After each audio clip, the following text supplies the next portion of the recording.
right. Well, thank you all so much for having me here today. It's fantastic to talk with you all.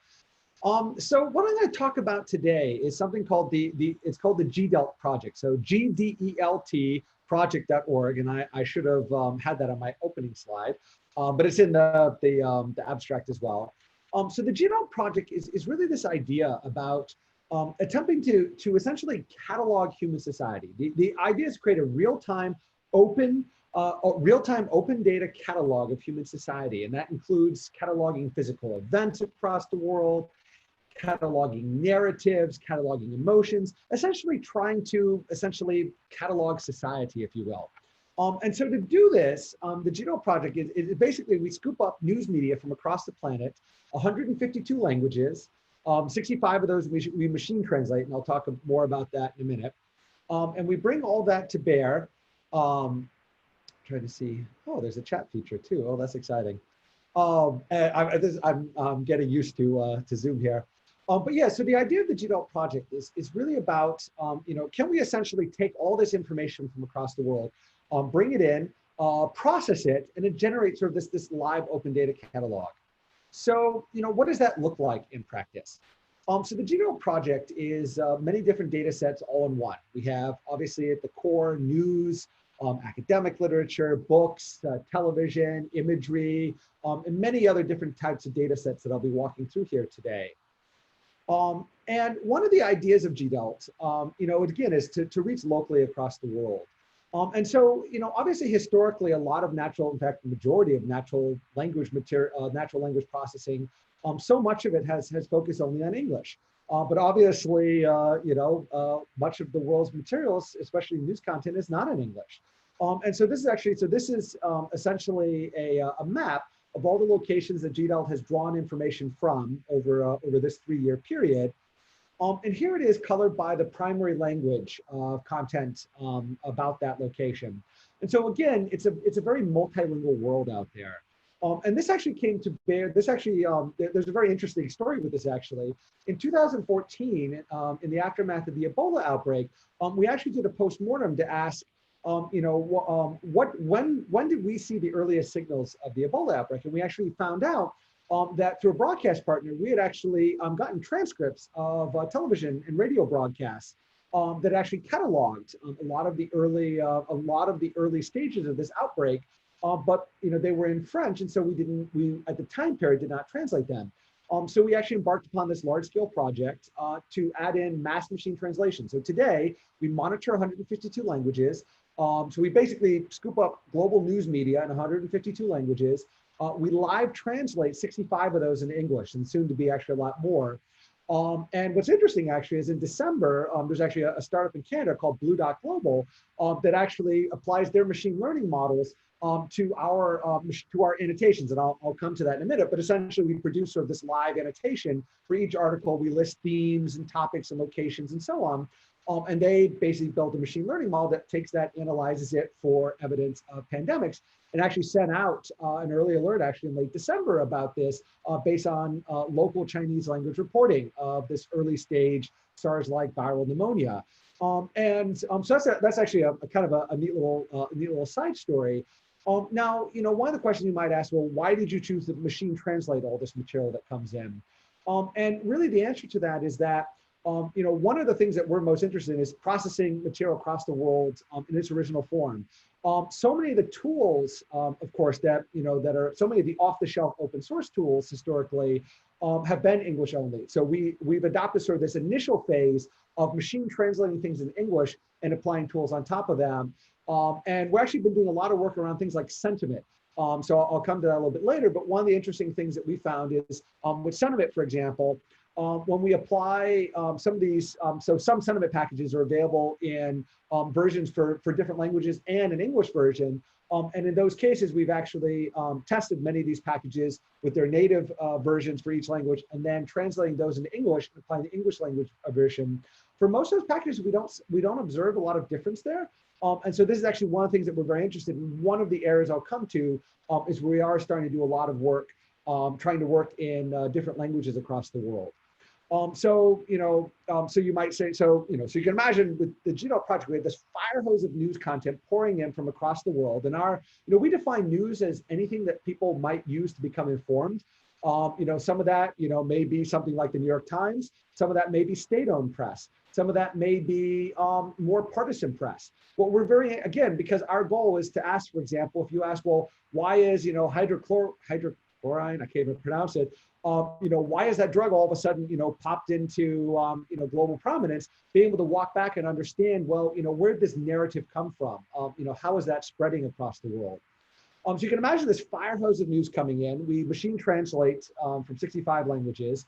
So what do we do with all this? What can we do with this? And I want to add, this is actually an interesting slide here of Yemen. So this was actually a couple of years ago, comparing Arabic versus English language coverage of Yemen and showing just how much you miss when you only look at English. So early versions of GDELT, we focus on two things. One was physical events and one was narratives and emotions.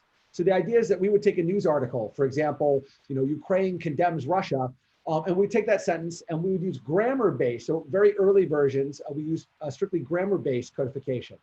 And I'll come to where that's come from now, and then extracting out narratives and emotions from that.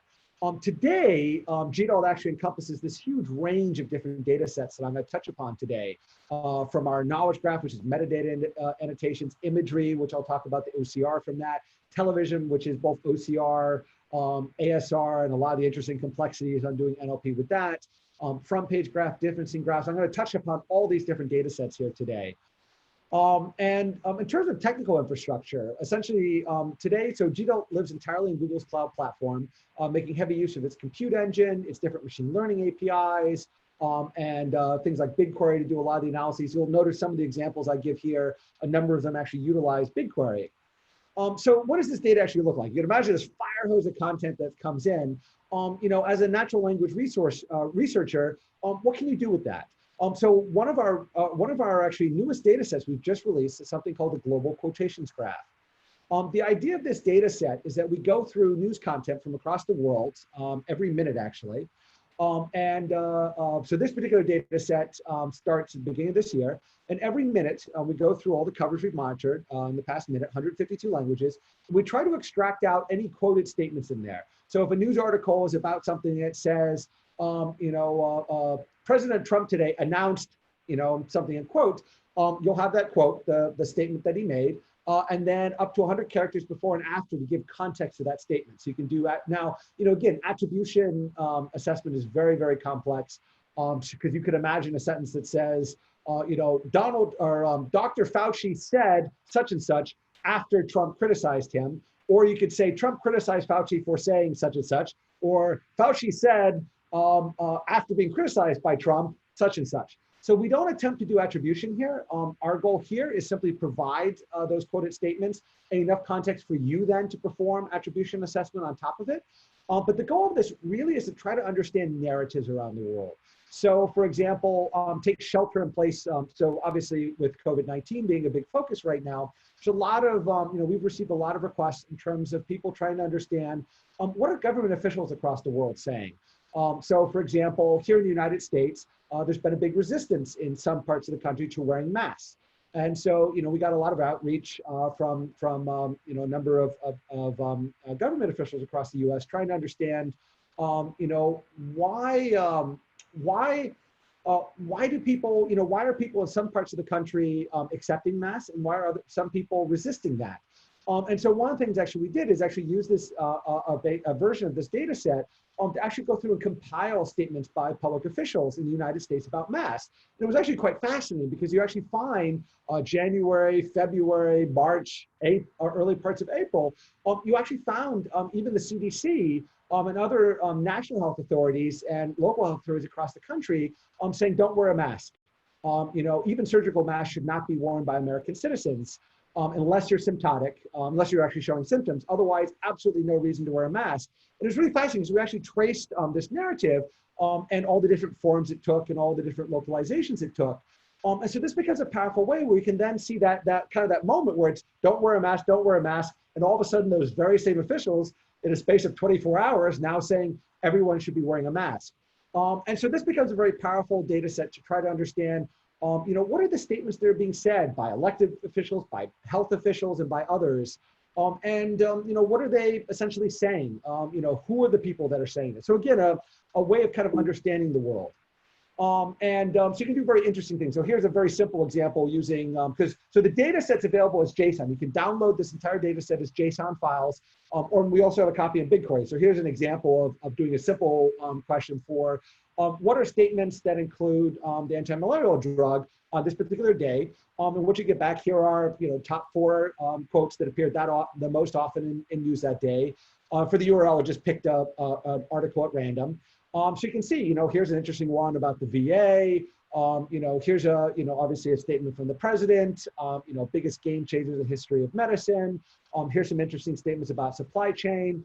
So this becomes very powerful because typically we think of just using news media, but oftentimes you want to be able to separate out what reporters are saying versus what officials are saying. So this becomes a very powerful way of getting, whether it's elected officials, whether it's government authorities, whether it's business leaders and others. This becomes a very powerful way of kind of understanding the narrative.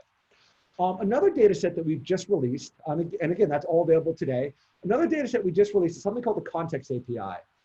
So this API is actually designed for relevancy and content understanding. So what you can do here is essentially, what we do is with the rolling 24-hour window, English only at the time, but it's going to expand very shortly, you can keyword search individual sentences.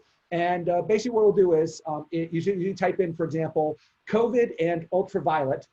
And what it will do then is return the last 24 hours. It will find all the sentences that mention COVID and ultraviolet in the same sentence together. And it will return the most relevant sentence from each article. So you only get 1 sentence per article.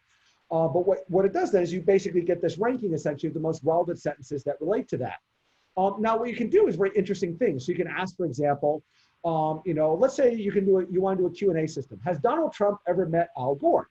For example, what you would do on your end then was take that sentence, you convert that to parse tree, you pull out the entity. So in this case, let's say that your Q&A system finds that Donald Trump met and Al Gore are the cores there. You'd use the API to say Donald Trump, Al Gore, and then met, meet, meeting, etc.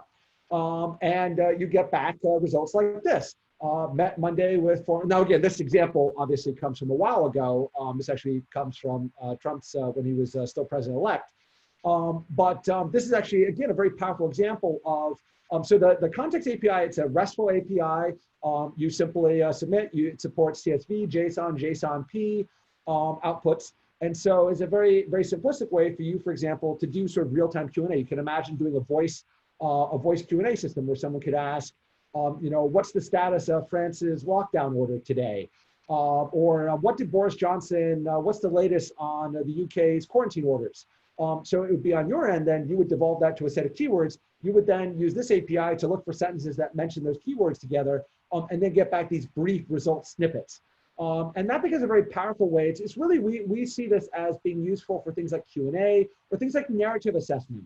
So here's an example. Has climate change contributed to the Australian fires? And this, again, comes from a while ago. There's actually a data set we actually released, about 4 years of English language snippets relating to climate change. And this is actually a fascinating example because if you actually use this, example and you go through the data set, what you find is actually 3 narratives. One is climate change did contribute to the fires. One is climate change did not. And one is it depends. And what's really fascinating about this is if you actually go through, you see the BBC has actually had articles on all three views. So it becomes a very powerful way to look, for example, for contested narratives. And that's actually one way we're really hoping people will be able to use this API is to look at things like contested narratives. So to be able to say, for example, is ultraviolet light helpful? Or how long does COVID survive on surfaces? And again, you're not going to use this to get a definitive answer. You turn to scientists for that. But what you're interested in using this for is what's the general public seeing in news coverage? So to be able to ask those type of questions and get back sort of this real-time updated every minute responsive, what is the global news media saying? What's the general public seeing? If they hear some elected officials say, ultraviolet light kills everything, and they want to know, gee, can I hop down to the tanning salon and cure myself? The ability to say, well, what's the news media telling them about this? So again, this ability so again, that's a RESTful JSON API, searching a rolling 24-hour window. But what about, for example, if you're wanting to understand deeper semantic questions? So for the last 4 years, actually almost 5 years now, basically what we do is we take every minute, we basically take a random sample of news coverage from around the world in 11 languages, right now supported by Google's natural language API. And we run those articles in their entirety through Google's natural language API. And we do several things. And I'll come to the others, but so one of the things we do is part of speech. We ask it to do part of speech annotation. Now again, this is machine, completely automated, neural part of speech tagging. But where this becomes very interesting is in calibration and tuning of whether it's sentiment or thematic or other tools. So for example, we've had a lot of interest from lexicographers and people actually building sentiment dictionaries that are wanting to understand, take a word like impact, for example, and this is actually a real use case. The word impact in traditional English grammar, impact is only a noun. It cannot be used as a verb. Increasingly, however, it's being used as a verb. So we have, for example, people that are building sentiment dictionaries that want to understand, well, is this being used in a different case in a way that's meaningful enough that it actually impacts, for example, how I should build that into my tools. So for example, you can go, and again, this data set's all available as JSON or again, as a BigQuery table. So you can ask, for example, the word dogged, and according to Google's annotations, it appears as an adjective and a verb on this particular day. And then you can see, for example, we also catalog the dependency parses, so you can see all the different roles it takes on, all the different dependency labels it's had. But then the most powerful part is for each of those updates, we give for each word and type of view and context, we actually give up to 5 snippets, examples of how it was used in that interval. So for example, you can see dogged as a verb, as a noun, as this, as that. So you can actually see, dogged, dogged determination actually tends to be a classic use case. But this becomes very powerful to understand sort of word context and specifically to go through, and again, this is all automated, but this ability at scale to be able to look for unusual or evolving use cases of language that can be then used to tune, test, and do other things with other data sets. And of course, you can do some really interesting things. So here's a simple spectral graph of the different parts of speech by language in the 11 languages that Google supports.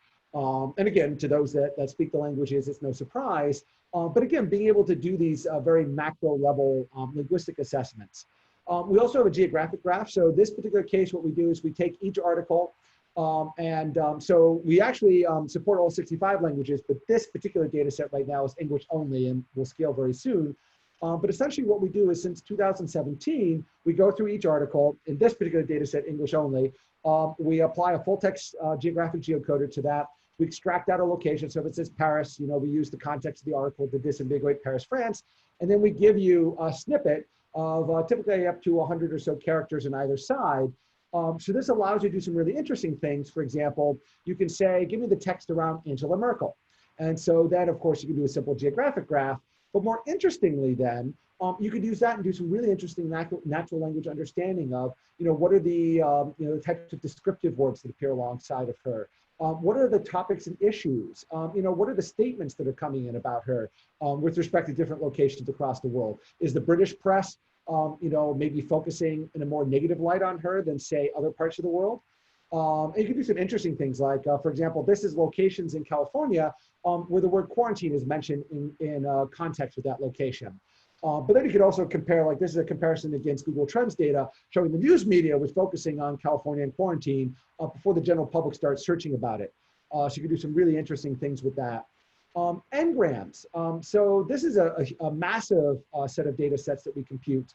What we do for our Ngrams data set, so you can think this very similar, essentially to any other Ngram data set like the Google Books or any other data set. What's different about this is that these are live data sets that are updated. For television, we have 10 years of CNN, MSNBC, Fox, ABC, CBS, NBC, C-SPAN, Russia Today, BBC, DT, Al Jazeera, and I'm blanking a whole bunch of different, there's actually collaboration with the Internet Archive's Television News Archive.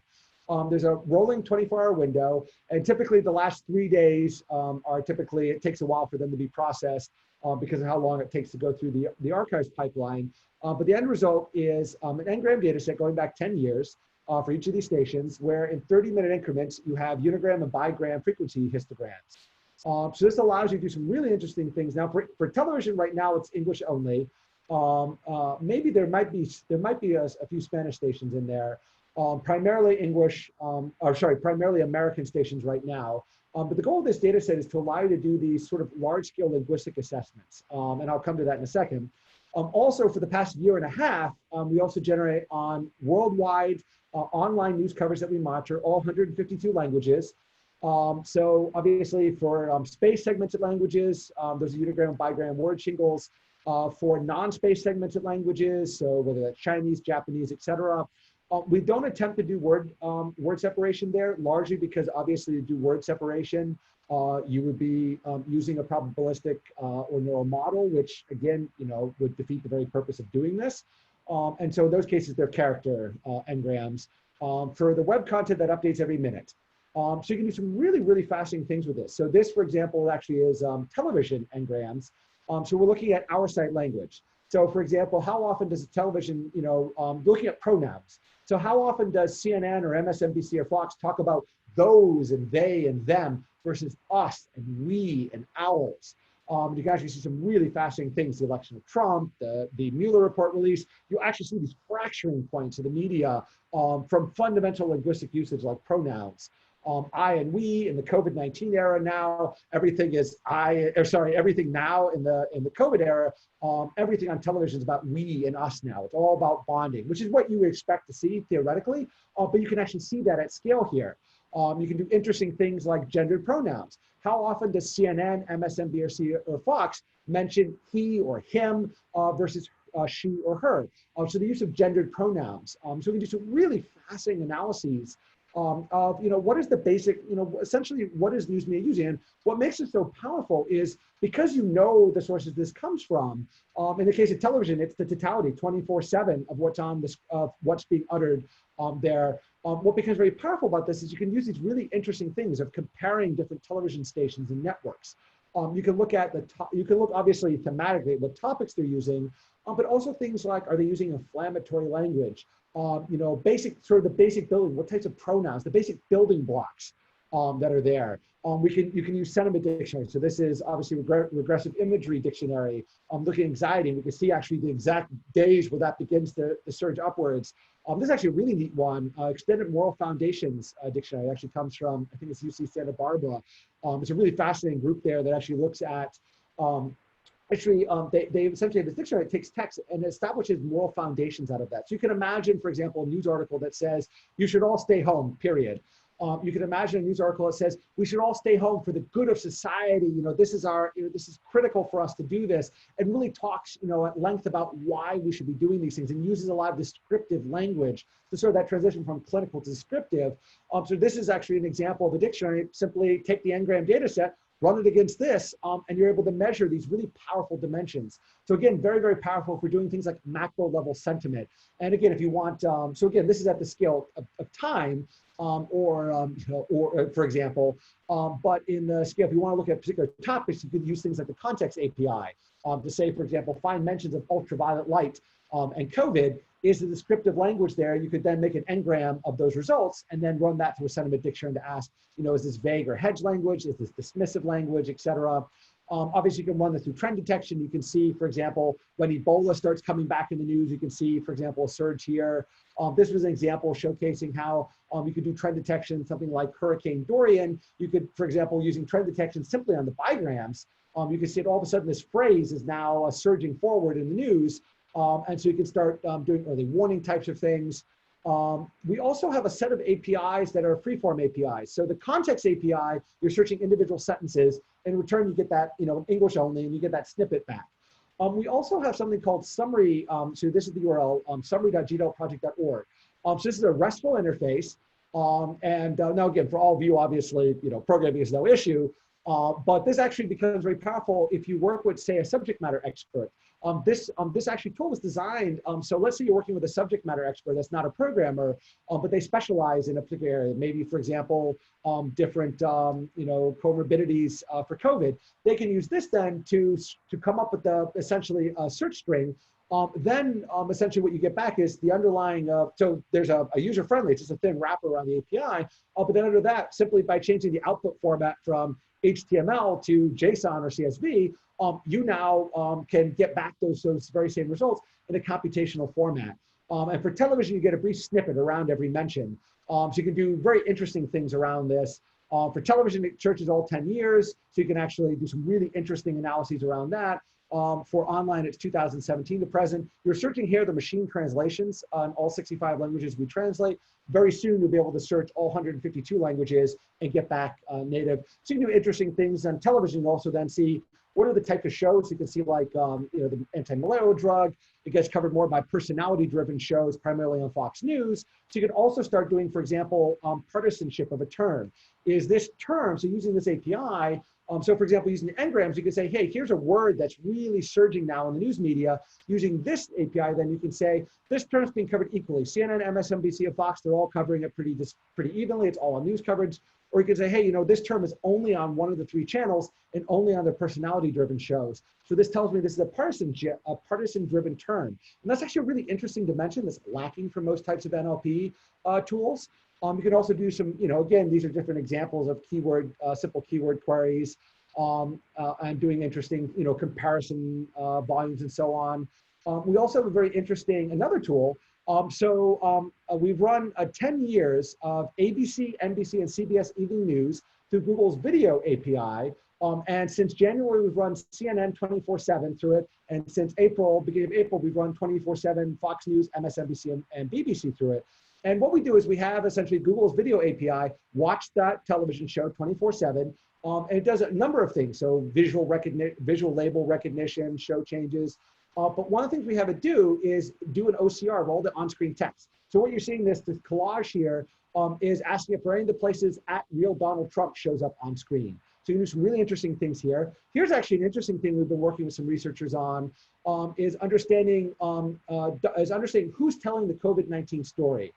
So in this particular case, let's say you want to say, when television news interviews experts about COVID, who are they talking to? So usually on television news, on the bottom, it's called the chyron, or the lower third, they have actually who they're talking to. So you can see, for example, Dr. Daria Long, emergency physician, University of Tennessee Health System.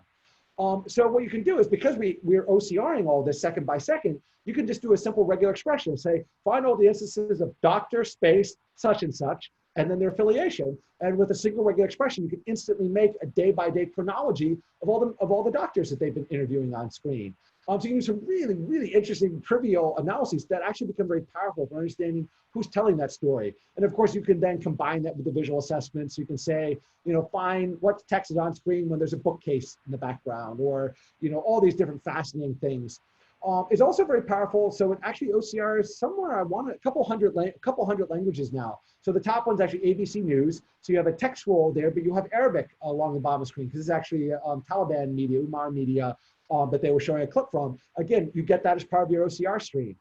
Same thing down here. There's actually back from the Deep Sea Horizon. You can see, again, very, very poor text, blurry, moving text. And again, OCR'd out. So you can actually then do really interesting textual analysis on that. You can also then do, again, all this is available as JSON files per broadcast.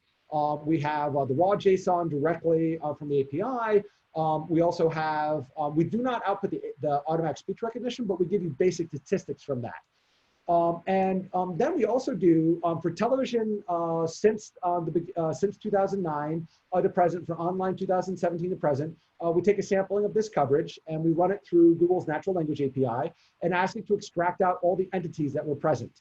Includes disambiguation. It's actually really interesting because the pronoun co-ref there, you have these television things where there'll be 2 senators, and the senator will say, Senator so-and-so, and they'll speak, and they'll say, off to you, Senator. And so you'll literally see Senator, Senator, Senator, Senator. And it's actually able to do a decent job of following along with that. And again, that's an area we're very interested in. And you can then take this, you can then, of course, look at entity co-referencing there. You can do some really interesting stuff with that. So these are actually examples of Gephi graphs where we took the extracted entities and looked at how they're mentioned together in a text, and you can build up, export that again to that. This is actually a very simple example using Google's inference API, where what you can do then is you can say to people, when Robert Mueller is mentioned, What are the other persons that are mentioned in close proximity to Robert Mueller that are not mentioned in close proximity to others? Some very interesting, there's actually one of Google's APIs, the inference API, was actually really interesting here. As you can see, for example, Elon Musk, we talk about Mars. Elon Musk actually is mentioned more with Mars than, pretty much anyone else on Earth, which actually becomes very fascinating. You can look at dates and temporals and all these very fascinating things with that. Although it is also very interesting when you deal with television, obviously with OCR error. On television, you have the issue that the font size, the XY positioning, backdrops, all these things act as cues. So for example, you might have text on a map, and then the next sentence is off the map right below it. They would appear to be, the same sentence wrapped along, but, human would use that visual cue that this is on a map, this is off the map to note those are separate. And so again, these are really interesting areas of research of trying to understand, because essentially what you're getting is the text that's on screen. Closed captioning is really, really difficult to do natural language understanding. Closed captioning on television, the actual station provided closed captioning, some has punctuation. Oftentimes you don't get punctuation. It's just literally an endless stream of words, all lowercase, endless stream of words, just 24 hours a day. Just picture a nonstop stream of words, no punctuation, no capitalization, no nothing, just an endless stream of words. Some stations do provide sentence boundaries. Oftentimes those sentence boundaries are not where they should be. ASR, of course, you can use models to try and restore that, but that's only as good as the model. So this is actually an area that we've been actually doing a lot of discussions on of, how do you actually apply things like natural language to that? Vision, we've actually taken about 500 million images worldwide since 2016. For the natural language people, again, what's so interesting about this is we OCR that. So any text that's in there is OCR'd. So you can actually full text search, for example, find me, signs that mention climate change in images, for example. We've been obviously doing a lot of work right now with Google's different APIs to try to, again, build these open data sets. So video, vision, speech, natural language. Another data set we have is a Frontpage graph. So since March of 2018, every hour in the hour, we take about 50,000 news homepages around the world. And we basically compile a list of all the links and the snippets of text for those links, compile that into essentially a chronology. So you can actually do some really interesting things with this. It's about 200 billion links and counting. What that allows you to actually look at is editorialized language. So an article, for example, the headline, an article might say, today, President Donald Trump at the White House said yada, yada, yada. The headline might say, President Trump announces such and such. But on the homepage, the editor might only have 5 words because that's all that fits in that line. So they might say, Trump, says blank. Or something. So it's it's actually a very interesting summarization for those that are interested in summarization. It's actually a really interesting way to see how, bodies of articles are summarized into titles, which in turn are summarized to front page links. But front page links in titles, most news outlets still have rules, very strong rules about what an article title is allowed to say. It editorializes, but within very strict limits at most mainstream news outlets. Front pages, though, are where those editorialization rules actually are very different. Front pages are where they truly editorialize. So you get a lot of language of, president lies or deranged such and such. So it's actually very interesting for linguistic analysis and for those that are interested in really stress testing your your NLU and NLP systems. Front page data is a great place to stress test those because it's all, all uppercase or all title case. Really interesting deviations from grammatical rules there. We also have a difference graph. So every day every article we crawl online, we recrawl after 24 hours and after 1 week, and we catalog all the changes in the article. So this actually becomes very interesting if you're trying to understand government sensitivities, changes in censorship priorities. You do some really interesting natural language work on what are the types of things that change. Now, sometimes it's just a typo, someone's name was misspelled. Oftentimes there's really interesting stuff in there in terms of what's changed. And where this actually becomes interesting from an NLP standpoint is understanding what types of changes are important. Did they just rewrite something because something was ungrammatical? Did they just rewrite it to clarify? Or did they substantively change what the sentence said? So there's a lot of fascinating research that could actually be very useful in this type. We're also very interested in dependency parses. So every one of these articles that we've run, about 100 billion or so tokens that we've run over the last 5 years through Google's natural language API, we actually record the dependency parses for those. And we are working right now on ways of codifying that.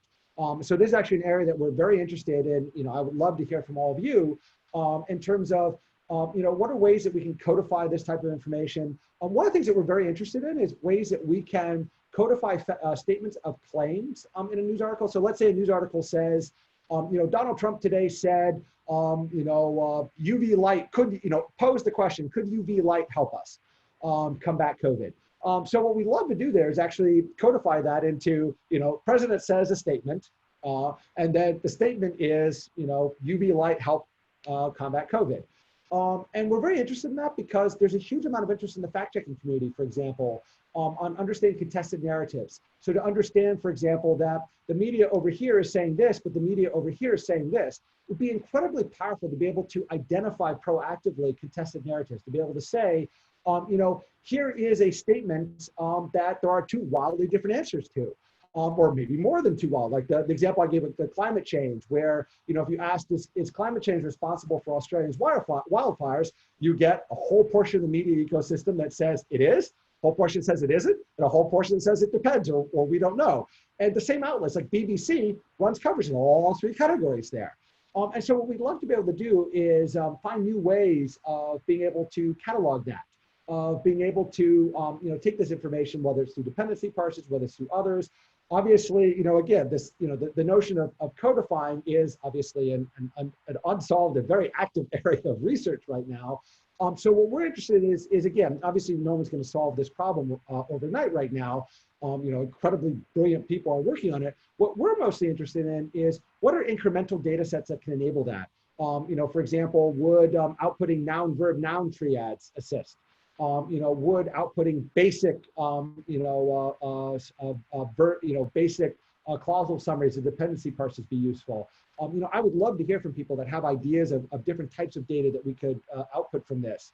And looking to the future, one of the areas that, really drives us is really this idea of how do we, essentially, again, that holy grail of building machines that can understand what they're reading, reason about it, answer questions about it, identify, things, and eventually, obviously, the holy grail will be able to read through the news and identify, hey, over here, this public official just said something that contradicts, this journal article over here.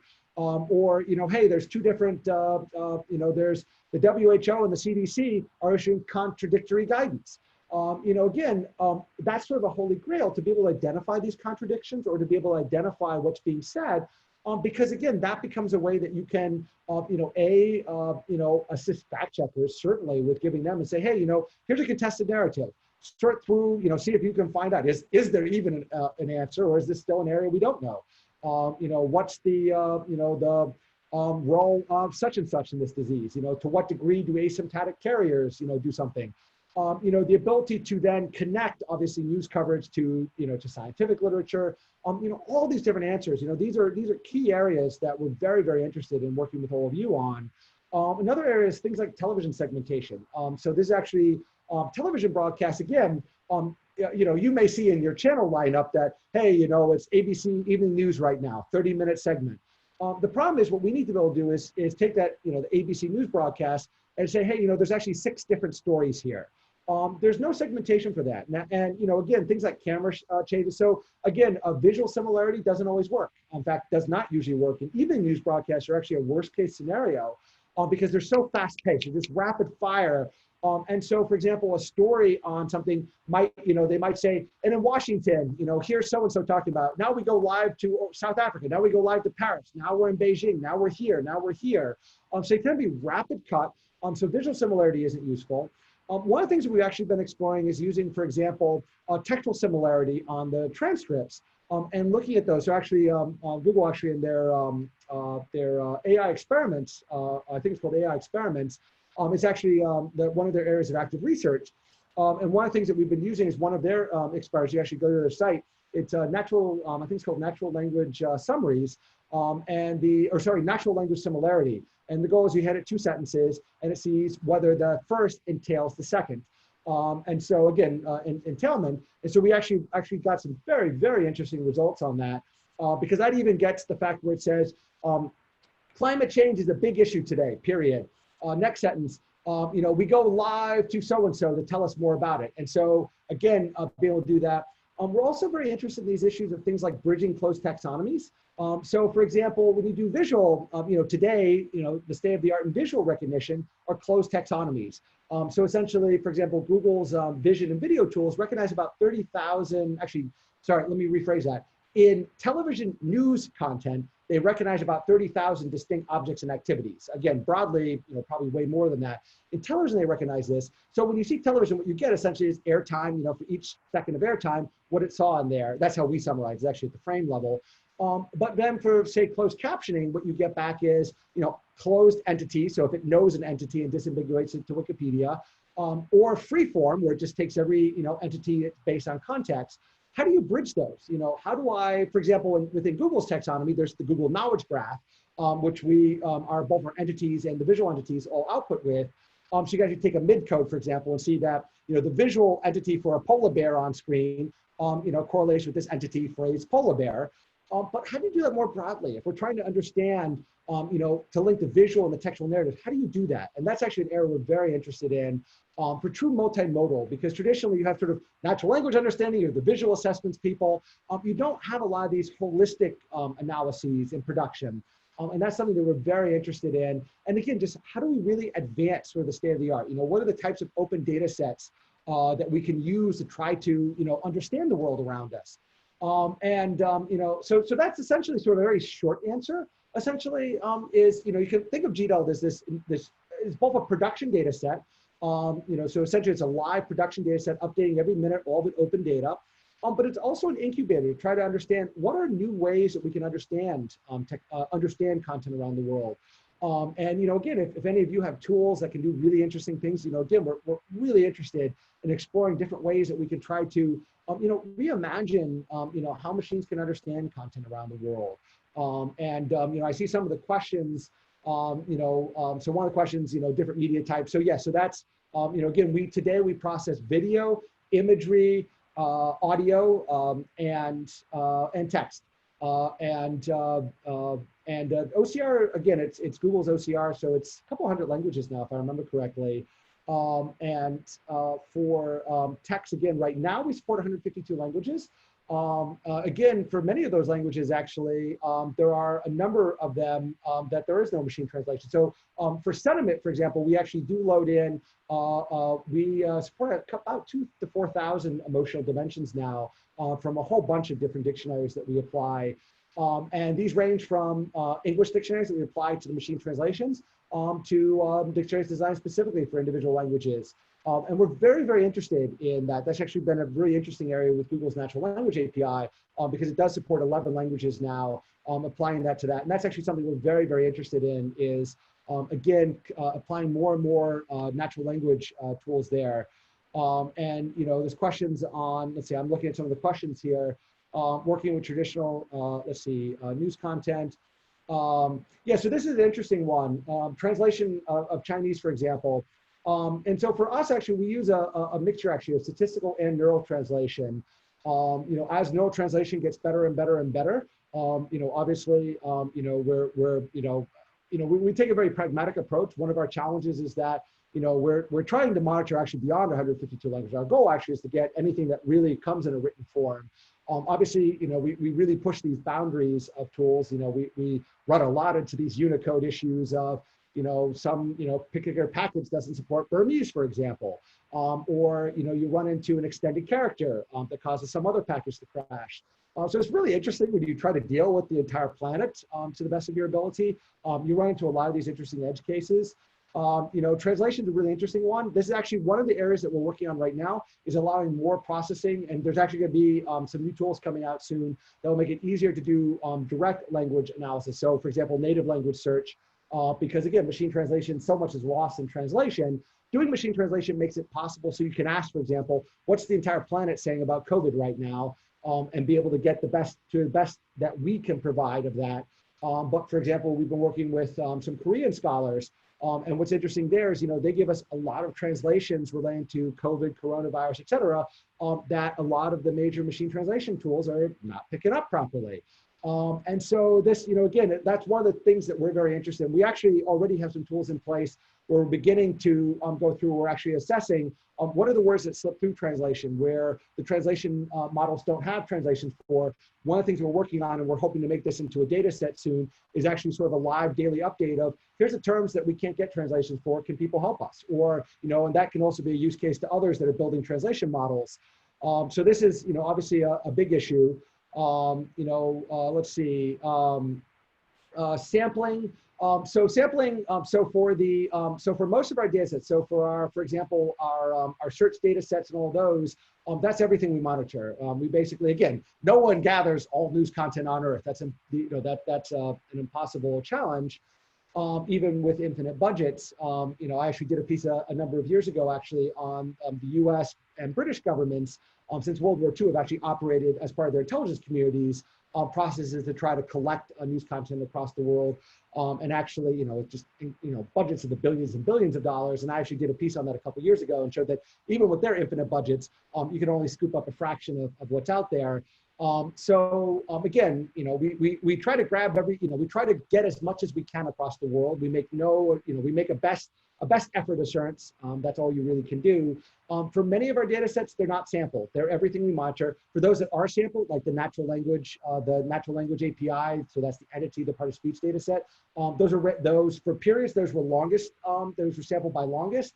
And then, in our documentation, we talk about the transition point where those are now randomly sampled. So we just take a pure random sample. And again, that's, so we go into our documentation for each of these data sets. We talk a lot about how we decide what goes into it, what are the types of language models that we use. In some cases, for example, if we're doing certain types of parsing, we may do a pre-parse to ask, what's the linguistic quality of this? So for example, was this, something that maybe slipped through the editorial cracks, and the grammar here does not appear to adhere to traditional grammar. And in those cases, we say, here's the model we use. We use, for example, this particular model, actually for Chiron correction. So we have two OCRs, one Google provides and a different one from the Internet Archive. And there, we talk about how we use actually the CLD2. We actually use it in its probability outputs as a filter there. So our documentation goes through how we do that. OCR is actually an interesting one. So I see some of the questions here. Let's see. How do we, and coverage is always fluid. So in terms of the reach that we have in each country, that's very fluid. Again, a coup can happen in a particular country and half the media can disappear overnight. So we work very extensively on this. Is a never-ending process. We work a lot with press associations and NGOs, work with a lot of different NGOs around the world to try and, what are you monitoring in this country when you are working in this country? So we do a lot of this. OCR error, are there possible solutions for this? OCR errors, again, these are big areas that, we're very interested, and again, right now, we're actually very interested in the, so actually a different OCR, so there's a question here, could you use different OCR programs with different error rates? This is actually something we're very interested in. Again, Google's OCR actually has been pretty accurate for us. It's actually mind-bogglingly accurate. So Google Cloud Vision and Google Video OCR, we actually have yet to see a case where the OCR actually produced error. I mean, there is error in there, obviously, but it's been remarkably better actually than what I've tried doing, human comparisons. And actually, this is actually a really interesting question, because for ASR, speech recognition, we actually compared Google's ASR against actually the station-provided closed captioning. What we did is we took the ASR and we took the station-provided captioning, and we simply did a straight Unix diff. And it was absolutely astounding. The machine ASR actually is more accurate than the humans. Because when you think of closed captioning, most people have this idea that, someone's sitting down, they're writing it up, then they're editing it, another person's cross-checking it. That's not what happens with television. With television, it's usually a contractor sitting at home just typing as they're listening. So what happens, for example, if it says, and we have Dr. Daria Long here today, University of Tennessee emergency room physician, here to talk about such and such. The transcriptionist oftentimes will just say Dr. Daria Long, and they'll skip the whole introduction. Sometimes they'll type it, sometimes they won't. Usually they won't, because they just skip affiliations. But oftentimes they actually transcribe things wrong. It's actually pretty amazing. So we know for ASR, because we have the machine ASR and the captioning, we know that the ASR actually matches to an incredible level. And then when we take the differences and we actually hand, so we've actually done a couple pieces comparing the differences, and we found they almost always go, only times that they don't are names with unusual spellings. And actually you can actually provide the ASR model, actually the spellings of those to correct it. But this is actually something we are very interested in, is comparing different things. And for television, that's actually a collaboration with the Internet Archive's Television News Archive, actually. And then for television, it's mostly in the U.S. Globally, again, for online, it's global across the planet. For categorizing different domains, so for thematic, so we do for our knowledge graph, we do thematic extraction. That's actually still simply a bag of words. We simply have these hand-defined dictionaries. So for our thematic, our global knowledge graph, we have a set of about 2 million or so themes. What we've actually found, this is actually an interesting from an NLP standpoint, when we work with different NGOs around the world, they have very strict definitions of how they define, for example, food security. So for example, does food security include this or not this? Is sanitation included as part of medical? Does it stand alone? Is it considered food and water? Is it considered part of basic government services? Where are these defined? And so oftentimes what you'll go through there is you'll actually see themes that seem on paper to be overlap, but you'll see, for example, a World Bank definition, you'll see a UN definition, you might see a definition from many different NGOs in there. So this actually becomes very fascinating because, again, what we find actually is that when you end up creating data sets that are being relied upon for decision making, those decision makers want, we at least find that oftentimes governmental and NGO policymakers, they want firm definitions of what is included. If they're talking about medical supplies, access to, say, PPE, personal protective equipment, does that include this? Does that include this? Where are those definitions? So they oftentimes want to have precise definitions. So we still use handcrafted dictionaries for those, where people actually, and the same thing for sentiment, is actually very interesting. What we find is a lot of the sentiment dictionaries, tense matters. Is it past tense? Is it present tense? And so this is, again, all these very fascinating areas. We actually have not, so far, we have actually found that neural sentiment dictionaries do not actually outperform well-crafted bag of words dictionaries to date. In fact, oftentimes the edge cases actually err towards the bag of words tools. So there's actually areas that we're very, very interested in. Actually, you can use those Ngram data sets to do some basic comparison, again, with bag of word tools. It's actually very interesting, too, to take using those Ngram data sets to take, for example, 2 different anxiety dictionaries, and maybe one measures primal anxiety and maybe one measures some other, maybe executive anxiety. Again, if you have those dictionaries, you can obviously difference those and say, here are the words that differ.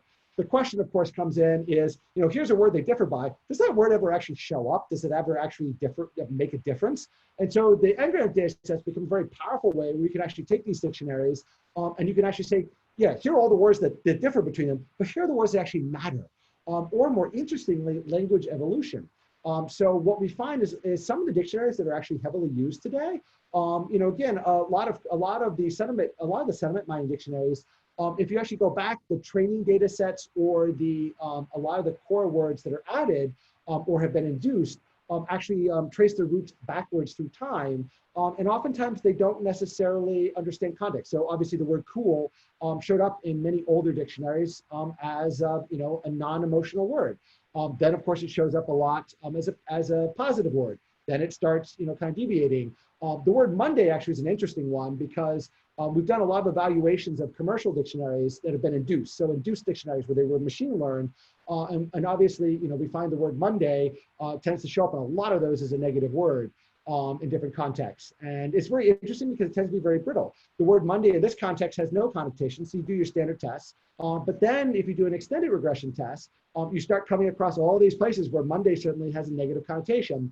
So it's actually, again, an area where we're very interested in, trying to assess them. So here's one of the questions with the sentiment scores. Are they going to be available to non-programmers? So right now, one of the words of caution I will offer is GDELT is enormous. There are about 3.5 trillion data points as of 2 years ago. I haven't counted yet this year. Many of these data sets are large. The Frontpage data set's 20 terabytes, 200 billion rows by itself. We are working actually on some tools right now that will make it much easier to slice out, like the emotional data set is maybe, I think, 10 terabytes or so and counting.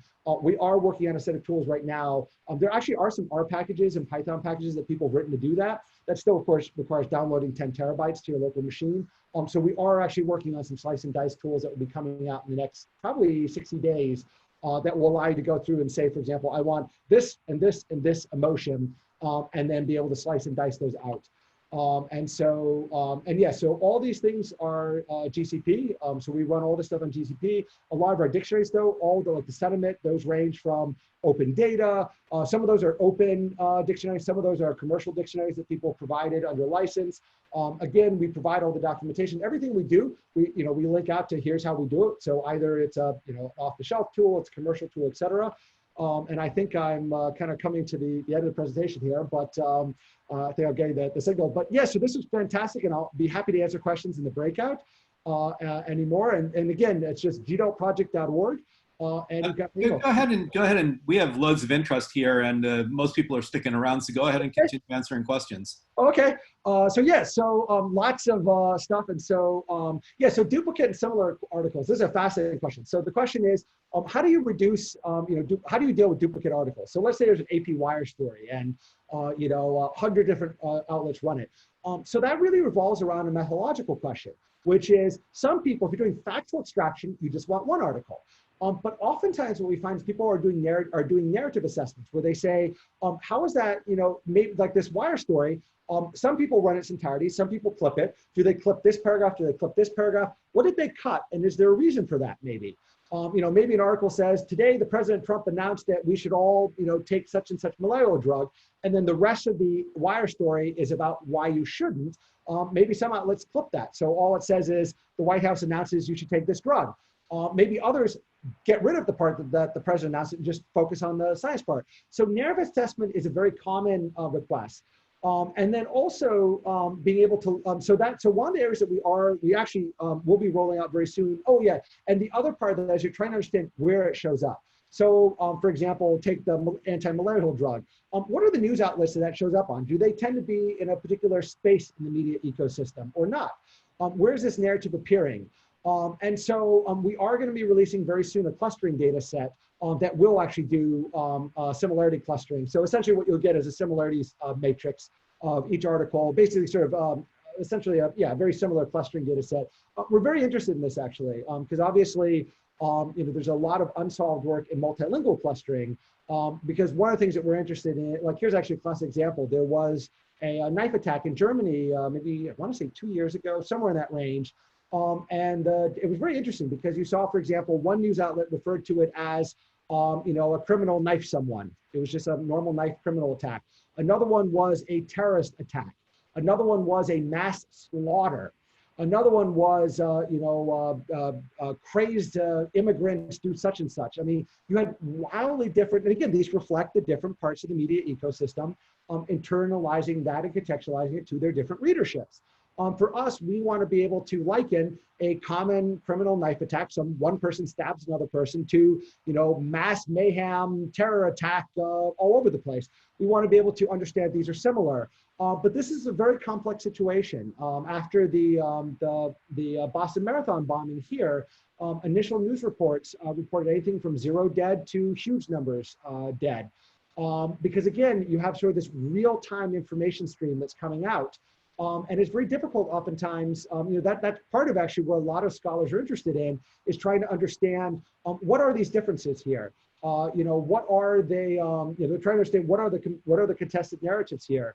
For example, you had Russian media not that long ago reporting that Boris Johnson was in the hospital. You had the British government denying, saying, we unequivocally note that he does not have COVID. He is not in the hospital. This completely false. And then eventually had to retract that and say, actually, he is in the hospital.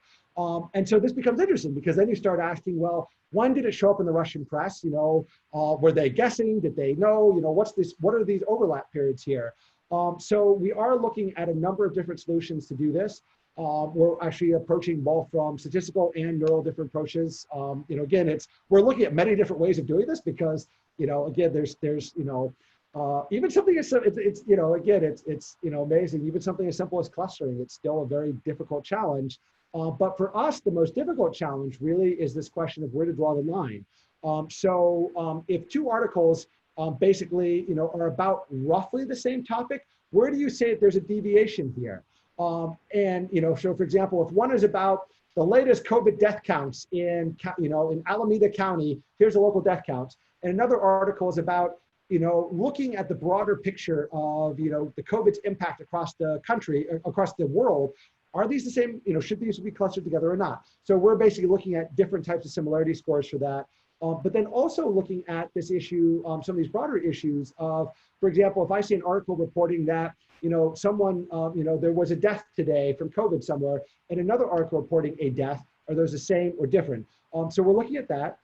That's definitely a data set we're looking at releasing. We're also looking at, you know, again, people ask, well, why is Russia Today in there? Well, that's because it all depends on your question. If your question is narrative assessment, you want these in there because you want to understand how they're being contextualized across the world. And so again, a lot of different things in here. Let's see. Let me say, you should keep going, but I had planned that we would do breakout sessions after this. You still have a number of questions to go through, so why don't you keep going for another 10 minutes? And okay.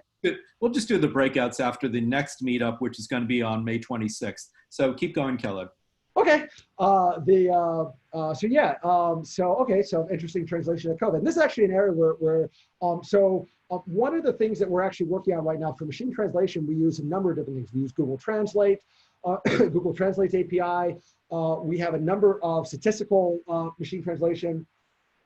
So for some languages, actually, we're using Moses models that we've actually come up with. You know, we basically have a huge, and we're actually, again, as Google Translate, again, you know, we've been doing this for a number of years now, and obviously the number of languages that, you know, that machine translation, of course, is just growing. One of the things that we are very interested in is resource light languages. So obviously, you know, commercial translation APIs only support languages they can translate robustly. We've been working a lot with some of the resource poor languages. We're very interested in things like that. One of the areas that we are also working on is the ability to translate, for example, for languages where there are no translations that exist. You know, again, there is obviously a lot of research on being able to translate at least you know, core things, like being able to understand this is related to COVID deaths, you know, and be able to at least triage that somewhere.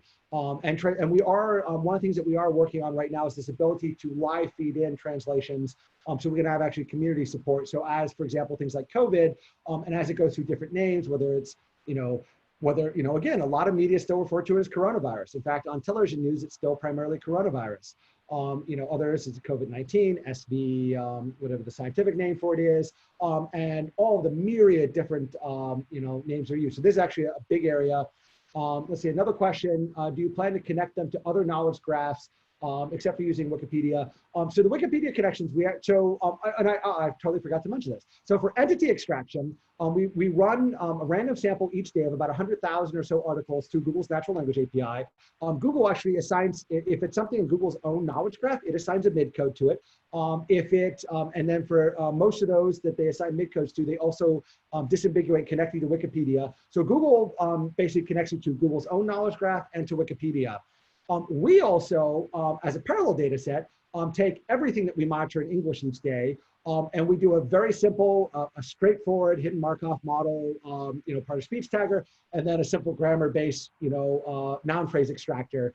And for those noun phrases, then we simply take those noun phrases, and then we do a very simple thing. We give you the noun phrase, we give you a basic score of where it appeared in the article. You know, was it towards the top, meaning it's more likely the article is related to it? Is it buried at the bottom? And then if there's a Wikipedia match, if there's a Wikipedia article titled that mentions that repeatedly in the article, we give you that. We don't try to do any disambiguation with ours.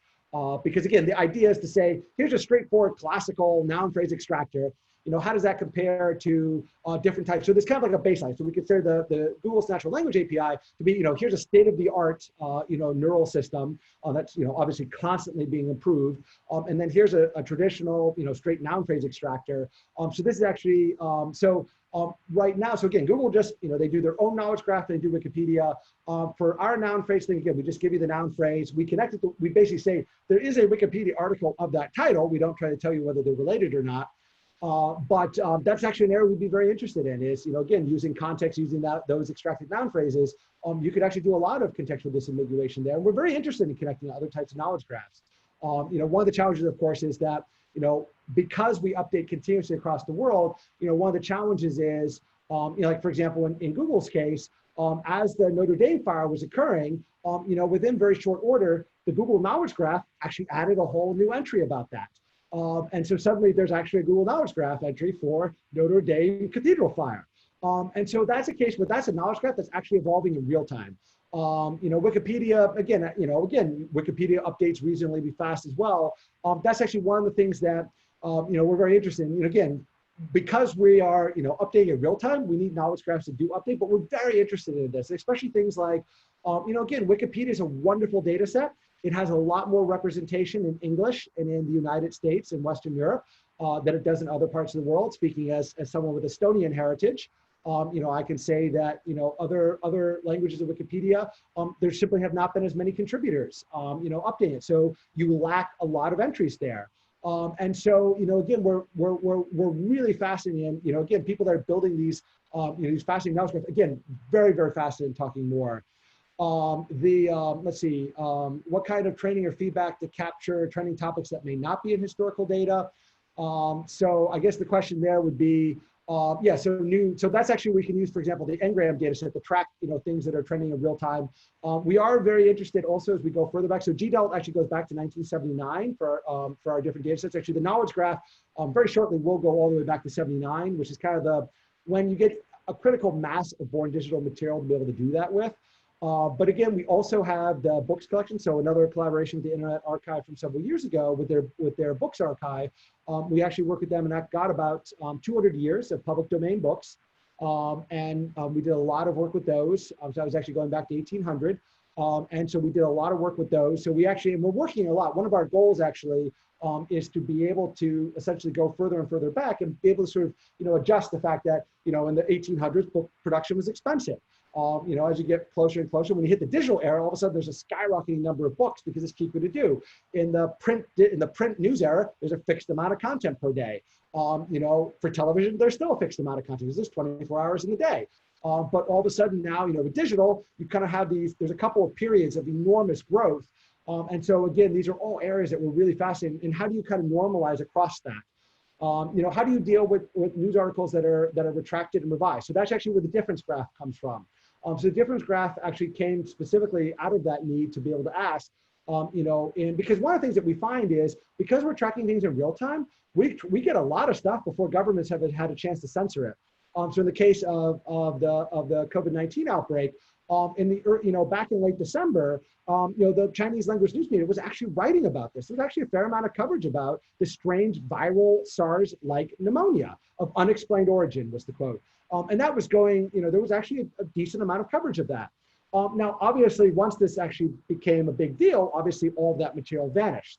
And same thing, with a lot of things across the world. Once governments realize it's sensitive, it all vanishes. And so one of our challenges is, for example, we'll code something and we'll say, hey, here's a viral pneumonia. And people will go there and say, hey, wait a second, this doesn't talk about viral pneumonia. This has nothing to do with that.